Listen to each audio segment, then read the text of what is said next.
কেউ আছেন? কার এত বড় সাহস শহীদ বাড়ির সামনে এসে উচ্চ স্বরে চিৎকার করে? আমার এত বড় সাহস।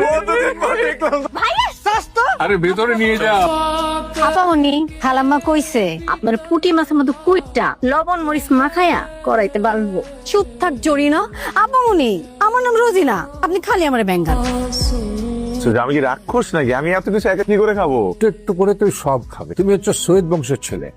তোমার মতো বয়সে আমি তো নিমেষের মধ্যে সবকিছু ফিনিশ করে দিতাম। এই জন্যই তো আপনার ডায়াবেটিস এখন তার নিচেই নামে না। সে কথা বলিস।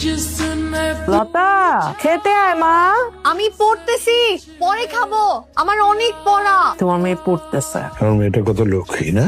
Gifts for all. তোমার জন্য আতর আর তসবি। বেশ বেশ। This is a very special handbag for you. Thank you. তোর জন্য নতুন ফোন। তো 5টা হচ্ছে আমার মার জন্য। শুনলাম সৈয়দ বাড়ির বড় নাতি আবিদ আসছে। তো সৈয়দ চাচার হাত ধরে আবিদ ছোটবেলায় অনেক বেড়াইতে আসতো, তো তাই বললাম। সে আবিদ এখন আর ছোট না, বড় হয়ে গেছে। সৈয়দ বাড়ির মানুষদের নিয়ে তোমার তো এত আগ্রহ কিসের? তোমরা কি ভুলে গেছো সৈয়দ বাড়ির দিক থেকে কোনো বাতাস এদিকে আসলেও তাকে নিঃশ্বাস নেওয়া আমাদের জন্য নিষেধ। অনেক দিন পর আজ আমরা বাড়ির সবাই একসাথে হয়েছি। শুধু তুমি ওপারে চলে গেছো বলে তুমি আমাদের মাঝে নেই। আরেকজন বেঁচে থেকে ওই পরিবারে মৃত আর সবাই আছে।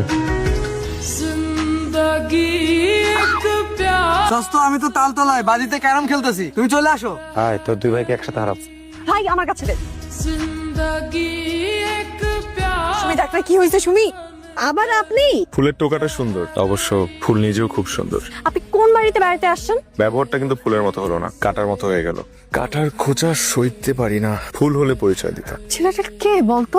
যেই হোক সুন্দর আছেন, নায়ক নায়ক ভাব। আমাদের আপনপুরে কোনো বনলতা নেই, কিন্তু মনলতা আছে। একেবারে লতার মতো লকলকিয়ে এই মনের সাথে জড়িয়ে যেতে চায়। একজন মেয়ে মানুষ পেয়েছে তো, তাই তার কাছে ফুলের টোকা লেগেছে। ফুলের টোকাটা সুন্দর, অবশ্য ফুল নিজেও খুব সুন্দর।